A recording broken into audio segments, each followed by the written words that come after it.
Jangan putus asa. Yesus yang kamu lihat naik ke sorga Yang itu hilang gitu ya. akan datang kembali. Nah, disitulah berita pertama kali yang langsung didengar oleh murid-murid, yang diperdengarkan oleh malaikat Tuhan. Yesus yang kamu lihat sekarang ini, maksudnya momentum terangkatnya itu akan datang kembali dengan cara yang sama seperti yang kamu lihat. Cirinya, kalau di dalam Tesalonika bilang, bahkan di Wahyu dijelaskan, ketika ada nafiri yang terakhir. Oke. Tadi di 1 Tesalonika ya? Ya. 1 Tesalonika berapa itu? Saya harus cari dulu ya. Oke. Ya. Nanti sambil saya cari ya Pak. Baik. Nah, jadi 1 Tesalonika ya. Jadi disitulah ya Yesus akan datang di awan-awan. Ya. Di awan-awan. Ya. Dan ditandai tadi bahwa orang-orang mati dalam Tuhan itu akan bangkit dari kuburnya. Ya. Kubur terbuka. Ya. Oke. Dan kedatangan Yesus yang kedua di cara pertama, Ya. itu bisa dilihat di satu tempat saja atau bisa dilihat di seluruh dunia. Di seluruh dunia. Menjelang hari itu sudah detil. Ya. Nah, kita kembalikan kepada persiapan kita untuk menyambut kedatangan Tuhan Yesus yang kedua kali. Itu pun dianalogikan sebagai pengantin pria dan pengantin wanita kan? Pernikahan anak domba.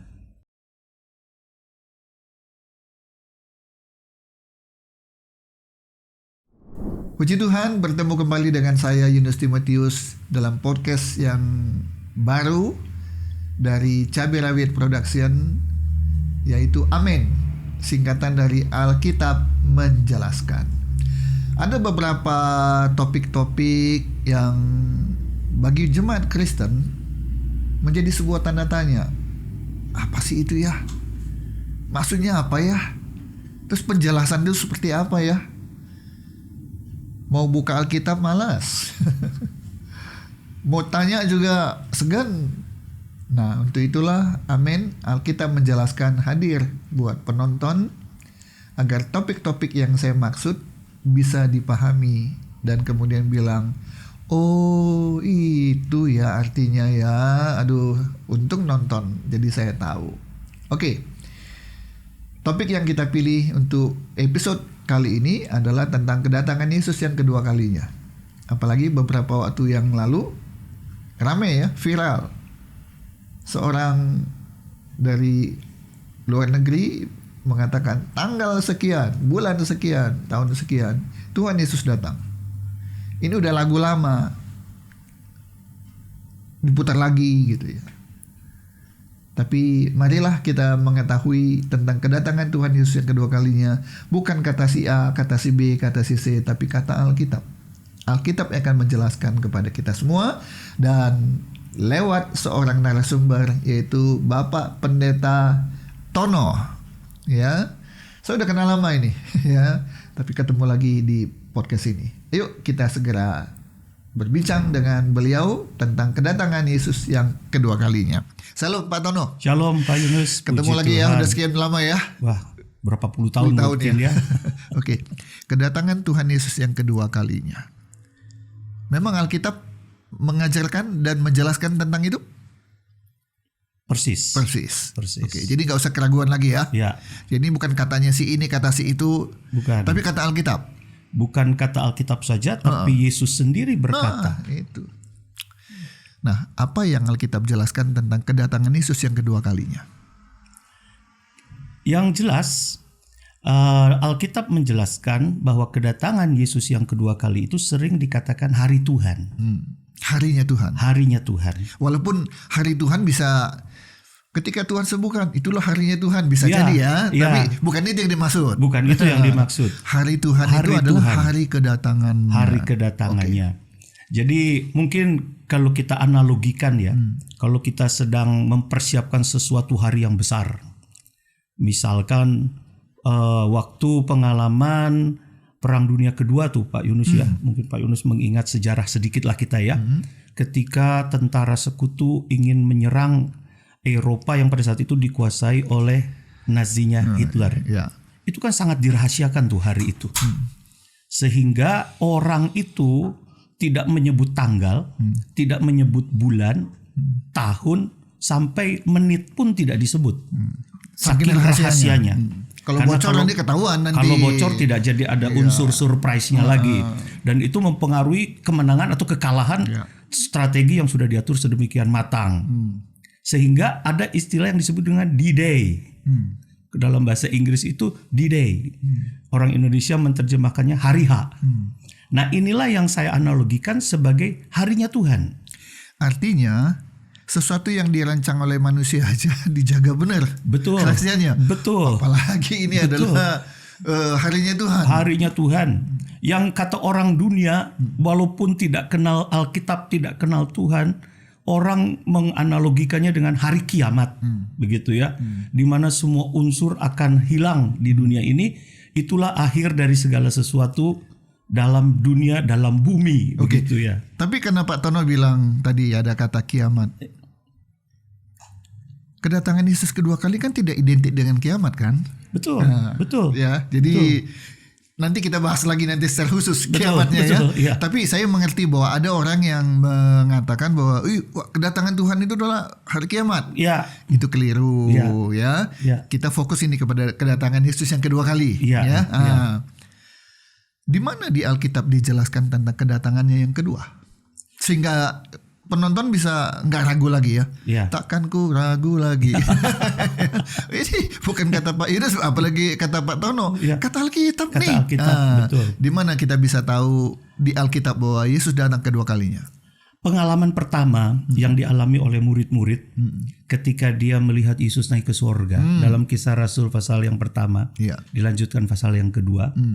Nah, ketika murid-murid itu melihat Yesus naik ke atas, terangkatnya itu pelan-pelan, tidak seperti Superman gitu, tapi dia terangkat pelan-pelan. Jadi bisa disaksikan dengan mata kepala gitu ya. Dan yang menyaksikan tidak sedikit, hampir 120 murid dikatakan yang berkumpul di saat itu di salah satu tempat yang bernama Bukit Zaitun.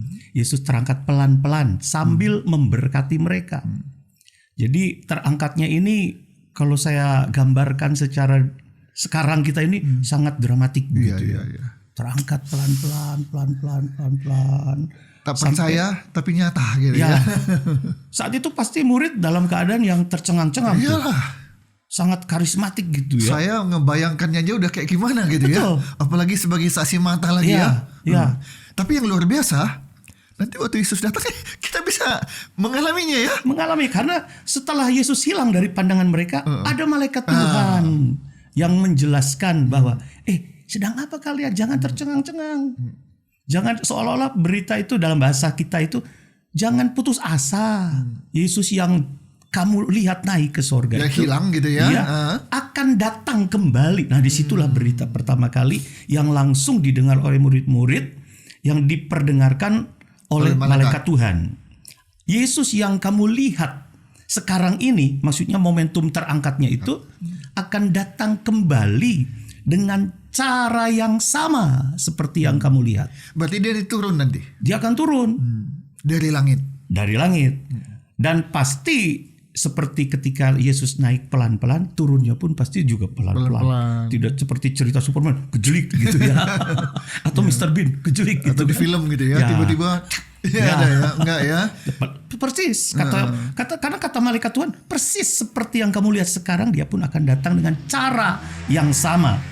Oke, jadi yang memberitakan itu di Alkitab ditulis adalah malaikat. Ya, para malaikat sendiri itu kalau saya kutip itu kan di dalam Kisah Para Rasul. Ya, Kisah Para Rasul 1 ayat 9. Bisa dibaca. Sesudah ia mengatakan demikian, terangkatlah ia disaksikan oleh mereka. Ini Yesus. Dan awan menutupnya dari pandangan mereka. Ketika mereka sedang menatap ke langit waktu ia naik itu, tiba-tiba berdirilah dua orang yang berpakaian putih dekat mereka. Ini dua orang juga kalau dalam bahasa Alkitab ini berarti sah. Saksi itu kan dalam advokat juga kan? Unus testis, nullus testis. Yes. Dua saksi sudah sangat sah kan begitu. Satu saksi bukan saksi. Jadi kalau dua sah. Ini dua malaikat. Dua malaikat yang bilang berkata kepada mereka, hai orang-orang Galilea, mengapa kamu berdiri melihat ke langit? Jadi seolah-olah ini kapan datang nih? Menanti-nanti lagi kan? Yesus ini yang terangkat ke sorga meninggalkan kamu akan datang kembali dengan cara yang sama seperti kamu melihat dia naik ke sorga. Oke. Fix ya. Fix. Kalau nggak percaya malaikat, Ya. nggak percaya pada isi Alkitab, Ya. mau percaya siapa lagi? Betul. Betul. Ya. Kita yakin bahwa Alkitab itu firman Allah yang Ya, hidup. betul. Ya. Yesus akan datang untuk kedua kalinya. Betul. Pertanyaannya, untuk apa? Nah, ini mungkin akan kembali kepada pengalaman dan cerita Alkitab yang jauh lebih dalam lagi. Karena nanti sebagai orang-orang percaya, kita yang mendalami firman Tuhan, kedatangan Yesus yang kedua kali ini pun ada dua cara. Dua cara. Dua cara. Yang ditulis dan kita baca tadi, barusan kita bahas, itu mengenai janji bahwa dia akan datang kembali ke dunia. Yang istilah Alkitab, dia akan kembali ke bukit yang sama, menjejakkan kaki di bukit yang sama ketika dia terangkat. Itu berarti tempatnya. Tempatnya, Oke. Tempatnya di Bukit Zaitun. Jadi jangan harap di Lembang ya. Ya, Ya. di Bukit Lembang ya. Ya, kita berdoa, berpuasa, ya. Karena Ya. kita tinggal di Bandung, jadi Tuhan kabulkan doa kami. Ya. Nanti datangnya di Lembang saja, Ya, percuma. karena jelas geografisnya sudah jelas di Bukit Zaitun. Oke. Cuma sayang, kedatangan Yesus menjejakkan kaki di Bukit Zaitun ini yang disebut dengan hari Tuhan dalam murka. Dalam murka. Karena buat gereja, Tuhan siapkan satu fasilitas yang lain. Dia datang kedua kali dalam cara yang pertama. Oh, jadi kedatangan Yesus yang pertama adalah waktu Natal, lahir. Betul. Kedatangan yang kedua, nah itu nanti dia turun, Iya. menginjakkan kaki di Bukit Zaitun. Itu kedatangannya kedua kalinya itu adalah ada dua tahap. Dua tahap. Oke. Nah, dua tahap atau dua cara. Iya. Tahap Yang- pertama atau cara pertama? Cara yang pertama yang disebut di dalam 1 Tesalonika, bahwa Yesus itu akan datang di awan-awan. Dia tidak menjejakkan kaki. Dia datang itu untuk menunjukkan satu kalau proklamasi ya, memproklamasikan dirinya bahwa dia datang sebagai mempelai pria yang menjemput gereja yang dianalogikan sebagai mempelai wanita. Dan kubur-kubur Kubur-kubur terbuka. ya. Orang-orang yang sudah meninggal Mati di dalam Tuhan. ya. Itu catatannya. Karena banyak yang mati juga nggak dalam Tuhan. Nggak di dalam Tuhan. Termasuk yang menghujat juga ada. Ya. Jadi yang meninggal di dalam Tuhan Mati di dalam itu Tuhan. sudah dibawahi. Ya. Ya, yang meninggal atau mati dalam Tuhan Betul. itu Dibangkitkan. Dibangkitkan. Cirinya kalau di dalam Tesalonika bilang, bahkan di Wahyu dijelaskan ketika ada nafiri yang terakhir. Oke. Tadi di 1 Tesalonika ya. Ya, 1 Tesalonika berapa itu? saya harus cari dulu ya. Oke. Nah, Ya. nanti sambil saya Oke, cari ya Pak. baik. Nah, jadi 1 Tesalonika ya. Jadi disitulah ya Yesus akan datang di awan-awan. Ya. Di awan-awan. Ya. Dan ditandai tadi bahwa orang-orang mati dalam Tuhan itu akan bangkit dari kuburnya. Ya. Kubur terbuka. Ya. Oke. Dan kedatangan Yesus yang kedua di cara pertama Ya. itu bisa dilihat di satu tempat saja atau bisa dilihat di seluruh dunia. Di seluruh dunia. Nah, ada yang bilang, Ya. kok bisa? Ya, saya koreksi ya. 1 Korintus 15. Oke. 1 Korintus 15. 1 Korintus 15 Ayat yang ke-51. 51. Ya, saya Bisa bacakan. dibacakan ya. Sesungguhnya aku menyatakan kepadamu suatu rahasia. Ini tulisan Rasul Paulus kepada jemaat di Korintus. Ya. Bahwa kita tidak akan mati semuanya. Berarti ada orang yang pada saat Yesus datang kembali ini Ya. dalam posisi masih hidup. Oh, jadi ada dua ya. Ya. Yang mati maupun yang masih hidup. Ya, Oke. seperti tadi Pak Yunus bilang, berarti dilihat. Bisa dilihat. Berarti kan orang yang hidup. Kan seluruh dunia ada Ya. kan yang hidup kan? Pasti ada yang hidup. Nah. Dan ditulis oleh Rasul Paulus kepada jemaat di Korintus bahwa ada orang-orang yang tidak mati akan melihat Yesus. Bahkan orang-orang yang mati pun akan dibangkitkan dalam keadaan yang tidak dapat binasa. Berarti kalau sudah bangkit, dia tidak akan binasa lagi, itu tidak akan mati selama-lamanya. lagi. Ya. Ini mungkin mengingatkan kita kepada zaman-zaman ketika Yesus mati di atas kayu salib Golgota. Kan pada saat itu Alkitab pun mencatat orang-orang kubur-kubur terbuka, orang-orang bangkit. Dan banyak orang-orang menampakkan diri di jalan, orang-orang yang sudah mati dan bangkit. Atau katakanlah seperti Lazarus yang dibangkitkan, kakak sulungnya dari Maria dan Marta. Dia dibangkitkan, tapi kan dia mati lagi. Lazarus mati lagi, dan orang yang pada saat Yesus mati kubur-kubur terbelah, orang bangkit, itu pun mati lagi. Anak seorang janda juga Anak seorang dibangkitkan. janda di Nain ya. Yang zaman Nanti, Elisa juga ya, ada. Mati lagi Mati nanti. lagi. Tapi Mati yang lagi. kali ini ketika Kali Yesus ini, datang, yang dibangkitkan dan pasti tidak akan mati lagi. Tidak akan mati Jadi lagi. akan hidup selamanya. Akan hidup Oke, selamanya. Jadi Pak Tono, Ya. ketika Yesus datang kedua kalinya dengan cara yang pertama, Ya. satu kubur-kubur terbuka, Ya. yang udah mati bangkit kembali, yang hidup pun diubah. Nah, karena di sini dikatakan orang-orang, maaf ya saya ulang ya Pak. Dalam sekejap mata, dalam sekejap mata pada waktu bunyi nafiri yang terakhir, sebab nafiri akan berbunyi dan orang-orang mati akan dibangkitkan dalam keadaan yang tidak dapat binasa, dan kita semua akan diubah. Jadi yang hidup pada saat itu menyaksikan juga akan diubah. Tubuh jasmani menjadi Tubuh rohani, tubuh baru. dan itu yang disebut dengan rapture, Itu yang disebut dengan rapture, pengangkatan. Ya, karena pengangkatan. Hilang dia kan?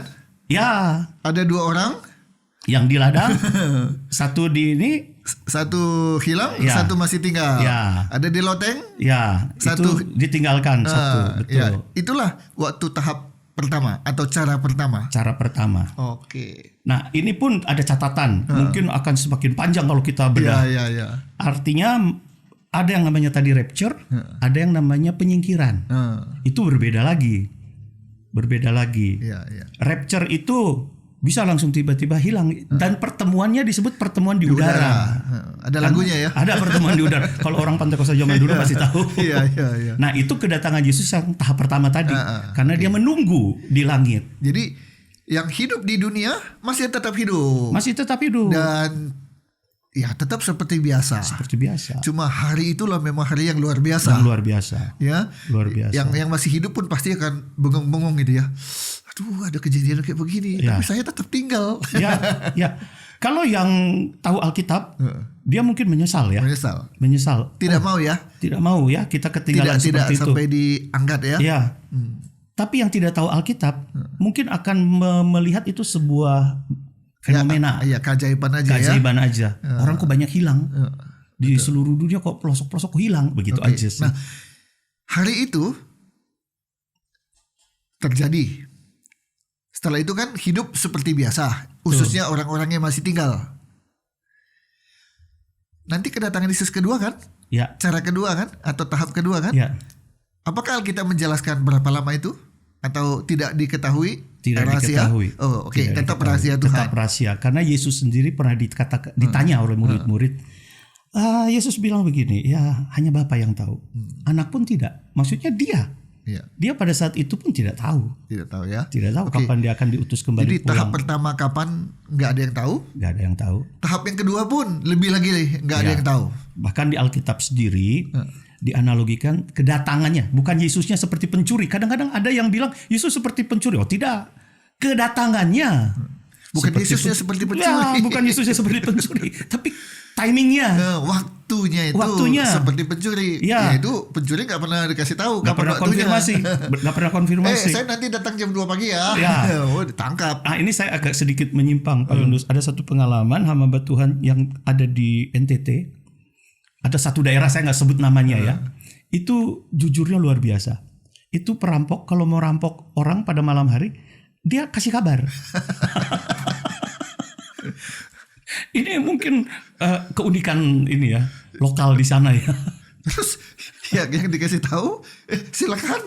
Ada dua ini sikap. Kalau dia takut, dia lari, tinggalkan rumahnya, biar aja dijarah habis-habisan. Ya itu believe it or not ya. Ya. Kejadian-kejadian memang yang lucu-lucu lah. tapi ya itulah adanya kan. Oke, baik. Jadi kedatangan Yesus itu pasti, suka tidak suka.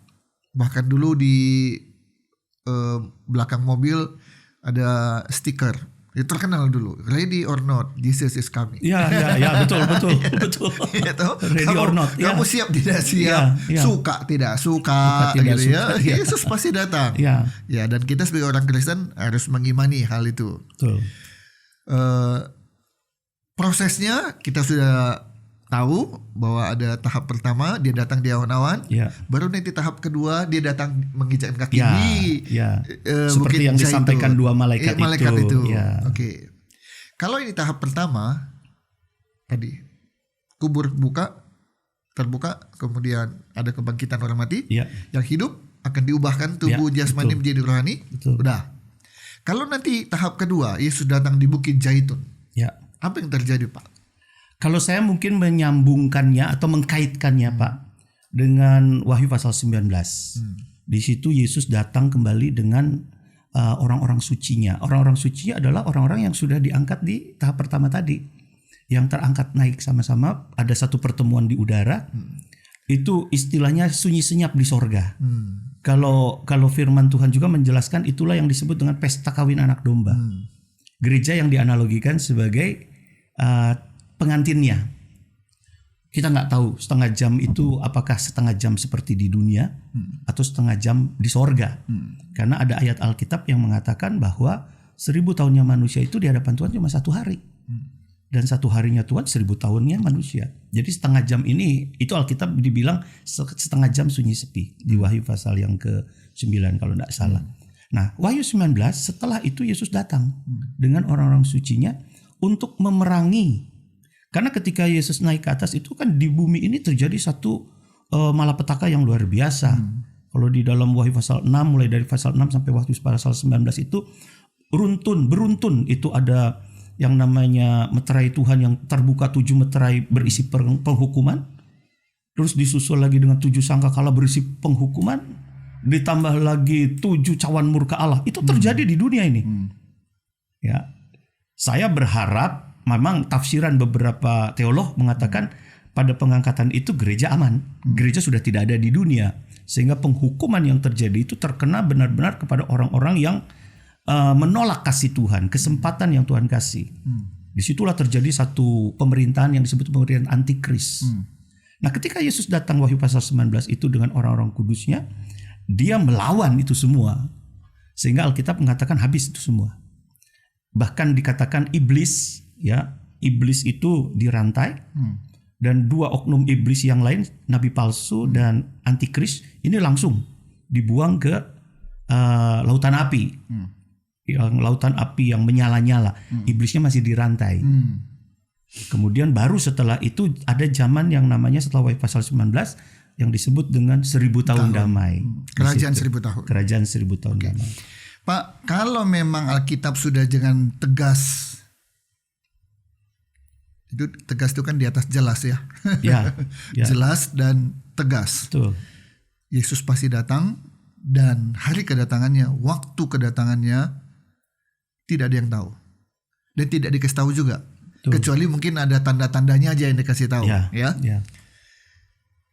Tapi tetap faktanya dari dulu, sekarang, sampai mungkin nanti besok lusa juga, ada aja yang bilang Yesus datang tanggal sekian, bulan sekian, tahun sekian.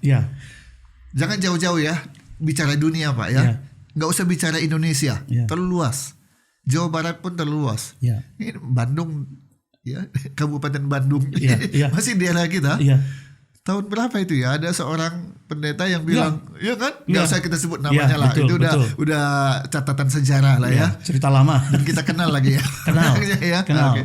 Dia bilang tanggal sekian, bulan sekian, tahun sekian, Tuhan Yesus datang. Jadi semua yang percaya sama ucapannya, udah jual ini, jual itu, ya udah tuh apalagi rumah, tuh apalagi perhiasan. Betul. Kita tinggal tunggu kedatangan Yesus. Pas waktunya Tuhan Yesus tidak datang. Betul. Dari waktu itu sampai ke sini udah puluhan tahun tuh. Betul. Ya, nah itu satu Kabupaten Bandung, Pak. Tapi kemudian kan di Indonesia sendiri ada, di Asia ada, di dunia ya Amerika ada. Pertanyaan pertama, kenapa ada aja yang percaya ya Pak? Ini entah tepat atau tidak ya Pak, tapi saya pernah mendengar bahwa harapan itu adalah sesuatu yang laku dijual. Semacam mimpi ya. Mimpi, harapan itu adalah sesuatu yang laku untuk dijual. Istilahnya begitu. Karena itu sangat diidamkan orang ya. Siapa sih yang tidak mau harapannya terwujud? Walaupun mungkin dia tahu kecil kemungkinan, pokoknya harapan saya masih punya. Ya, orang kan sangat senang dengan yang namanya harapan kan Pak. Jangan, kita nggak bicara orang yang kebutuhannya masih minim. Orang-orang yang kebutuhannya sudah melimpah pun kalau ditanya soal harapan pasti ada harapan. Iya, iya. Dan kalau harapan itu menjadi sesuatu yang pasti dan jadi, siapa sih yang nggak mau? Tapi versi dia ya. Ya, versi dia. Mungkin levelnya beda. Iya, iya. Levelnya beda. Iya, jadi kadang-kadang ya, kalau misalnya mohon maaf ya, kalau orang yang pendidikan rendah percaya sama begituan, mungkin kita bisa bilang maklum lah. Ya, Tapi kalau pendidikannya tinggi, iya. masih percaya sama begitu-begitu kan, ini kan suatu pertanyaan sebenarnya ya. Kenapa bisa ini? Tapi Pak Tono sudah jawab tadi.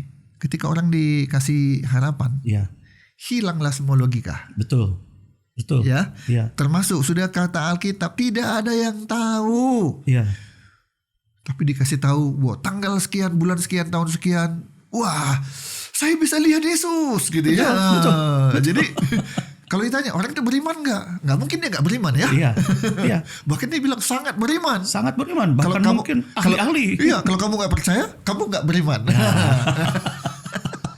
Jadi ya satu jawaban yang diberikan itu orang diberikan harapan, padahal harapannya harapan palsu. Harapan palsu, PHP. PHP, ya. Pemberi harapan palsu. Di dunia bisnis pun begitu kan Pak.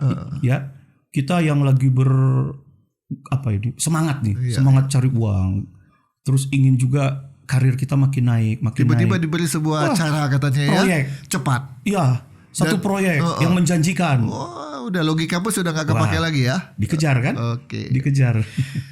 Kalau memang ini fakta kan bahwa anak-anak Tuhan, jemaat Tuhan ternyata masih ada yang percaya sama begitu-begituan. Betul. Ya. Padahal katanya keledai aja nggak akan pernah mau masuk ke lubang yang sama itu 2 kalinya. Iya. Ini kan katanya manusia. Iya. Kejadiannya kan sudah beberapa. Ya, pendeta-pendeta besar Iya. itu kena juga kepada Betul, hal betul, seperti ini ya. betul, ya. Mengucapkan tanggal sekian, bulan sekian, tahun sekian dan ternyata tetap tidak kejadian. Ini tidak bisa dijadikan pelajaran oleh anak Tuhan sehingga akibatnya apa? Cerita berulang lagi. Ada lagi yang terperdaya, tertipu dan sebagainya. Nah, karena itu apa yang harus dilakukan oleh gereja ya? Supaya jangan lagi terulang lagi yang seperti ini. Iya. Kasihan kan? Udah gak ada apa-apa. Rumah dijual. Kan masih ada uang. Uangnya pun disumbangkan gitu. Iya, iya. Habis. Nah, Betul. Apa yang harus gereja lakukan? Ya, kalau menurut hemat saya, gereja itu harus kembali kepada firman Tuhan ya. Karena kalau saya lihat pengalaman dari gereja-gereja atau sinode-sinode, mereka kan punya doktrin-doktrin ya. Dan sebagian besar sinode, doktrin yang utama itu mengacu kepada Bible, kepada firman Tuhan. Cuma sayang kadang-kadang Bible ini istilahnya ya, seringkali ditafsirkan dengan kehendak sendiri, keinginan sendiri, sehingga kata-kata yang sudah jelas pun dibuat jadi seolah-olah versi sendiri. Seperti nubuat ya. Ya. Jadi dibikin jadi lu buat. Itu. Ini juga penafsiran Ya, suka-suka. betul. Bukan suka-sukamu Tuhan, tapi suka-sukanya saya. Suka-suka saya. Apalagi kalau ada kebutuhan. Iya, tergantung tujuan saya. Ya, itu. Ya. Oke, Pak. Apakah karena kedatangan Tuhan Yesus kedua kali itu termasuk berita yang menakutkan sehingga gereja sedikit sekali atau kurang menekankan tentang hal ini dibandingkan dengan iman, berkat. Tiap minggu di khotbahkan juga jemaat senang-senang aja. Ya. Tapi sekali cerita tentang kedatangan Yesus kedua, aduh selesai dah ini. Ya. Apakah ada dugaan seperti itu sehingga akibatnya gereja belum tentu setahun sekali gembalanya khotbah tentang kedatangan Yesus kedua? Apakah begitu atau enggak begitu? Bagaimana pendapat Pak Tono? Kalau saya rasa Pak, kedatangan Tuhan yang kedua kali itu adalah sebuah awas-awasan ya. Awas-awasan. Karena kedatangan Yesus yang kedua kali itu sebetulnya pintu masuk. Pintu masuk kepada kekekalan. Jadi jangan takut ya harusnya ya? Seharusnya jangan takut. Oke, seharusnya rindu dong. Seharusnya rindu. Orang yang sudah siap harus rindu. Analoginya beginilah. Kalau saya mau menikah nih. Justru hari itu yang saya tunggu-tunggu. Kan? Jangan udah dekat.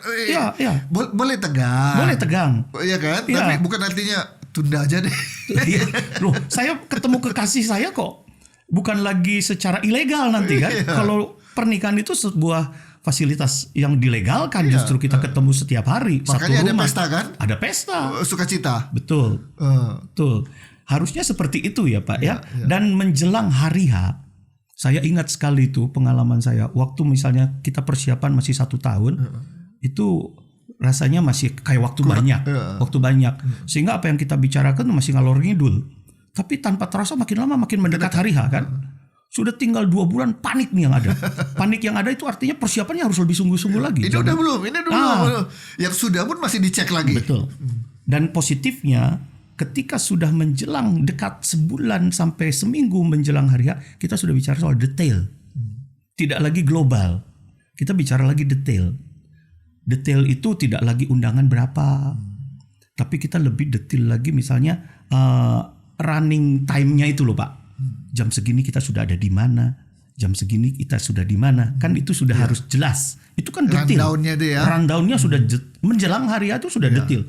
Nah, kita kembalikan kepada persiapan kita untuk menyambut kedatangan Tuhan Yesus yang kedua kali. Itu pun dianalogikan sebagai pengantin pria dan pengantin wanita kan, pernikahan anak domba. Seharusnya menjelang waktu itu, waktu saya masih kecil, itu mungkin global yang kita bicara. Global itu bisa soal kepercayaan, iman, baptisan, penumpangan tangan dan sebagainya. Ini makin dekat nih. Makin dekat. Saya saja usia sudah kepala 5 sekarang. Ya, Pak Yunus kepala 4 kan? 6. Kepala 6. Berarti apa yang saya dengar 50 tahun yang lalu ini udah semakin dekat. Kalau lihat kedatangannya yang kedua kali ini, harusnya udah makin detail ya. Kita harus bicara firman Tuhan itu sudah makin detail. Dan harusnya antusias ya. Harus antusias. Bukan takut ya. Kalau takut kecuali ini, maksudnya pasangannya jangan ragu. Kalau analogi pernikahan, pasangannya masih ragu. Iya, atau tadi biaya belum cukup sebenarnya. Pakai mas-mas dia kan. Masih banyak ya yang jadi, belum disiapkan. Belum siap di bertemu Yesus, kenapa? Masih banyak dosa. Mau ketemu Yesus mau, tapi dosa masih suka gitu ya.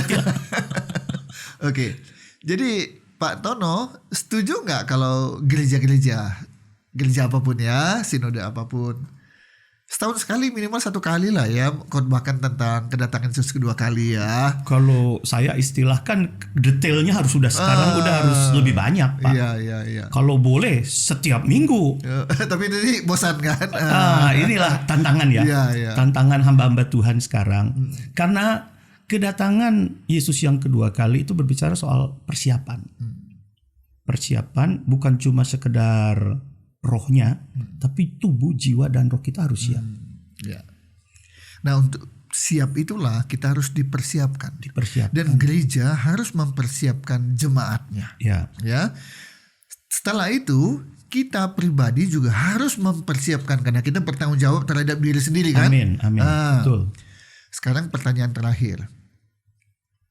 Seberapa penting anak-anak Tuhan harus serius mempersiapkan diri menyambut kedatangan Yesus yang kedua kalinya. Tidak bisa lagi main-main, tidak bisa lagi santai dulu, Belanda masih jauh, ya kan? Apalagi Yesus kan kedatangannya kan nggak tahu, tenang aja lah, siapa tahu masih lama, gitu kan? Nah, seberapa penting jemaat Tuhan harus mempersiapkan diri dengan serius dalam menyambut kedatangan Tuhan Yesus yang kedua kali? Sangat penting. Sangat penting, harus mulai dari sekarang Pak. Termasuk resikonya. Betul. Kalau tidak siap. Betul. Silakan dijelaskan. Kedatangan Yesus yang kedua kali yang tadi 2 tahap, kalau saya sih lebih memilih dan kerinduan saya adalah tahap yang pertama tadi. Kedatangannya yang kedua kali, kita sama-sama menyongsong Yesus di udara. Diangkat. Karena itu pintu gerbang untuk selanjutnya kita bisa bersama-sama dalam kekekalan. Istilah anak-anak Tuhan itu Yerusalem baru, kerajaan Tuhan yang kekal selama-lamanya. Ya. Pintu masuknya di situ. Ya. Karena kalau istilahnya kita tertinggal di situ ya Pak ya, apa kita mampu? Karena nanti penderitaan ya. Penderitaan Di dalam yang kita masa hadapi. antikris ya. Belum tentulah ya Belum kita tentu. bisa kuat bertahan kuat. dengan iman kita Betul. ya. Sekarang kita sakit perut aja udah rasanya udah Iya. kayak gimana, Dan- sakit gigi aja rasanya udah kayak gimana. Betul. Penderitaan itu nanti lebih berpuluh kali lipat dibanding sakit perut dan sakit gigi. Iya. Pada saat istilahnya pada zaman antikris, kalau kita menyangkal Yesus sudah tidak ada ampun. Selesai. Saat ini kita masih istilahnya maju mundur. Sekali maju, sekali mundur. Masih ada zaman anugerah. Masih kemurahan Tuhan. Dan kebanyakan kita itu majunya sekali, mundurnya 10 kali. Masih ada kemurahan. Ketika berbalik dan bertobat masih ada kasih Nah Tuhan. itulah selama kasih ada kata tobat itu sih ya. Ya. Bikin dosa hari ini tobat. Ya. Bikin dosa besok tobat. Ya.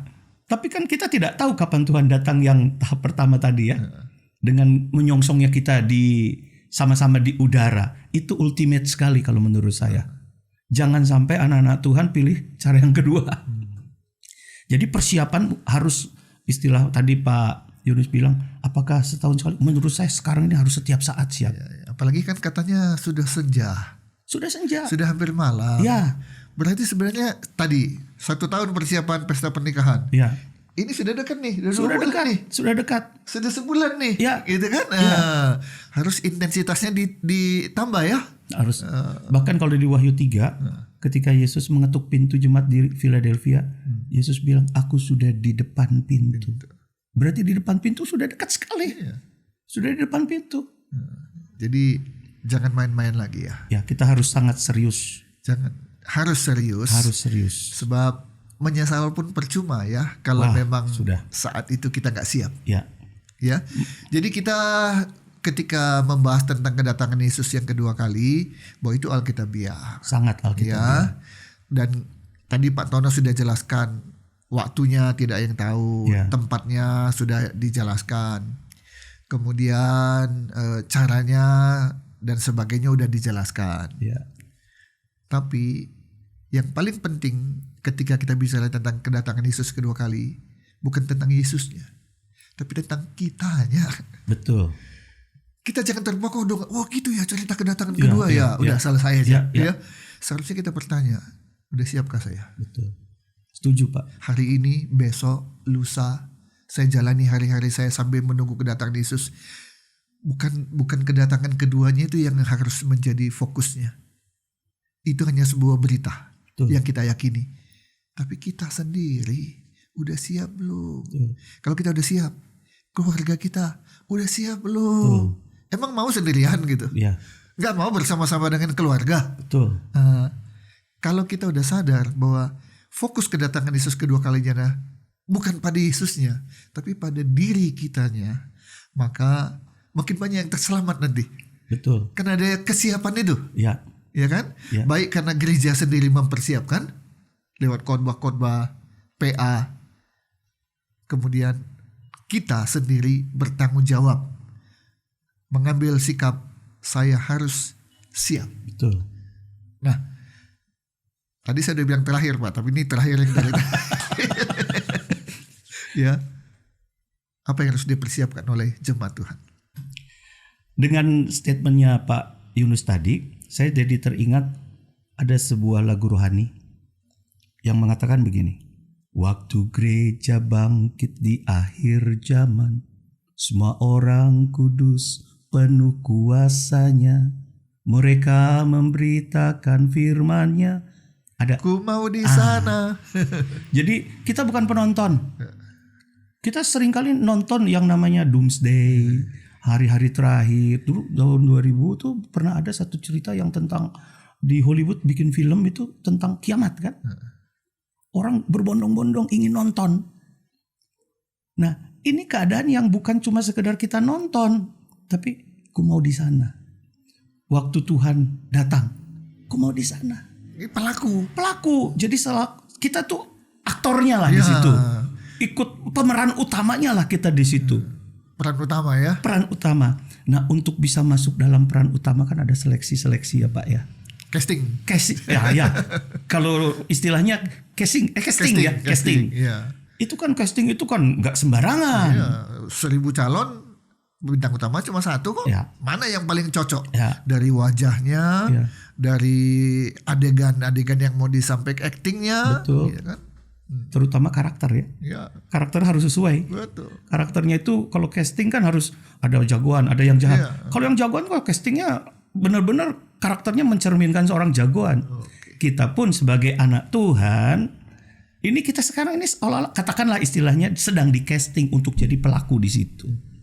Dan karakter kita harus mencerminkan benar-benar aktor yang memang Tuhan mau angkat. Ya, jadi dari penjelasan Pak Tono, saya langsung membayangkan 1000 orang casting untuk satu peran, 1 yang terpilih, pasti itu yang terbaik. Betul. Dan ketika ditanya, kenapa kamu bisa terpilih? Mungkin keberuntungan, tapi dia bilang, saya sudah sekian bulan mempersiapkan diri untuk ikut casting. Yes. Saya tahu judul filmnya, saya tahu peran yang akan saya bawakan. Ya. Saya nggak akan menjadi ini, Betul. menjadi itu, tapi menjadi Langsung. ini. Jadi saya persiapkan diri, Ya. termasuk saya tahu pemerannya adalah usia sekian. Ya. Saya lihat, saya usia sekian, makanya saya maju. Kalau saya nggak cocok sesuai dengan usia, saya nggak akan maju. Ya. Dan kemudian saya tahu bahwa yang di dalam film ini dia punya tubuh yang seperti ini. Ya. Saya sekian bulan Berbulan-bulan sudah siapkan. Ya. Kalau akhirnya orang tahu bahwa dia terpilih dengan persiapan demikian rupa, maka 999 lagi akan bilang, pantas saya gak kepilih ya. Ya. Layak dia. Iya. Dia layak. Saya hanya ikut aja gitu iya, ya. iya. Gak pernah kepikir sekian bulan mempersiapkan diri, segala macam rambut, tubuh, Ya. segala macam. Gak pernah itu. Betul. Kalau dia terpilih, itu bukan keberuntungan namanya. Bukan. Memang persiapan. Persiapan dia yang dia betul-betul ingin untuk bisa memerankan hal itu. Betul. Ketika ditanya oleh tim seleksi, kenapa sih kamu tertarik? Oh, dia bisa cerita. Bapak tahu, untuk ikut casting hari ini yang hanya mungkin berapa menit, Ya. persiapan saya adalah 1 tahun. Oh, itu juga kan pasti masa sih, Ya, iya kan? Wah, ini beda nih. Betul. Dan dia juga dengan mata kepala, iya ya, dari usia, dari tubuh, dari apa? Benar-benar. Jangan-jangan, udah stop ini casting ya. Betul. Udah stop. Ini yang paling cocok. Betul. Jadi persiapan kita itu adalah tanggung jawab kita ya untuk mempersiapkan diri. Itu bukan lagi bagian Tuhan. Iya, itu kita, Bagian tanggung jawab kita. kita, iya. Kalau memang kita betul-betul mau bertemu muka Betul. dengan muka Betul. dan mau nanti diangkat. Iya. Iya kan? Dan itu ultimate sekali kan? Iya. Peristiwa itu yang tertinggi itu ya. Ya. Oke. Nah, pertanyaannya siap atau tidak itu ya. Ya. Siap atau tidak, ready or not tadi. Iya, mau mempersiapkan diri Iya. atau tidak? Ya. Tetap Yesus datang. Ya, kalau tidak, ya tadi Ya. 5 anak yang darah yang pintar, 5 anak darah yang bodoh. Bodoh. Ya, sudah tahu apa akibatnya yang bodoh dan tahu apa akibatnya bagi yang pintar. Ya. Semua cerita tentang persiapan. Persiapan. Ya, siapa yang siap itu yang bertemu Yesus. Betul. Yang tidak siap akan ditinggalkan. Betul. Oke. Terakhir, apa yang Pak Tono mau sampaikan kepada penonton kita tentang kedatangan Yesus yang kedua kali ini? Ya, saya menghimbau lewat podcast hari ini. Ini bukan suatu kebetulan kalau menurut saya ya. Karena Tuhan bekerja dalam segala hal untuk mendatangkan kebaikan. Jadi bagi saudara-saudara yang menonton podcast hari ini, ada sesuatu maksud Tuhan yang Tuhan mau pakai untuk saudara. Pribadi sekali. Seperti tadi Pak Yunus bilang, siap atau tidak siap, ready or not, Jesus is coming. Yesus tetap datang. Yesus tetap ada. Kedatangannya tetap tidak akan nunggu kesiapanmu. Ya, kalau istilahnya the show must go on. Ya, oke. Ya, jadi mari mulai saat ini kita lebih sungguh-sungguh lagi Mengikut Tuhan ya. mengikut Tuhan. Baik. Puji Tuhan. Terima kasih Pak Tono. Sama-sama. Sudah hadir di podcast Alkitab Menjelaskan. Sehingga topik-topik seperti yang sekarang kita bahas, kedatangan Yesus kedua kalinya, bisa diketahui oleh penonton. Kita akan bahas nanti tentang kiamat. Puji Tuhan. Kita akan bahas tentang nabi dan rasul. Apa bedanya sih? Betul, gitu betul, ya. Soal nabi tahu nama-nama nabi tahu, rasul. Tapi apa itu nabi, apa itu rasul? Menarik sekali kadang-kadang apa ya? Ya. Terus Apakah di zaman sekarang 2025 masih ada nabi dan rasul? Itu nanti kita akan Menarik sekali ya. menarik sekali ya. Menarik sekali. Oke, kita akan bertemu kembali nanti di episode yang akan datang. Terima kasih. Baik. Tuhan Yesus berkati. Tuhan berkati Pak Yunus. Demikian para penonton, di episode kali ini membahas tentang topik kedatangan Yesus yang kedua kalinya. Saya berharap kami bisa hadir terus dengan narasumber-narasumber yang bisa menyampaikan topik-topik yang menurut saya penting, tapi juga menarik, dan yang paling penting lagi bermanfaat untuk kita semua. Amin. Sampai bertemu di episode yang akan datang. Tuhan Yesus memberkati kita. Kalau video ini, podcast ini memberkati Bapak Ibu sekalian, bantu ya dengan like, share, dan subscribe. Kalau perlu, kasih komen. Tuhan Yesus memberkati. Sampai bertemu.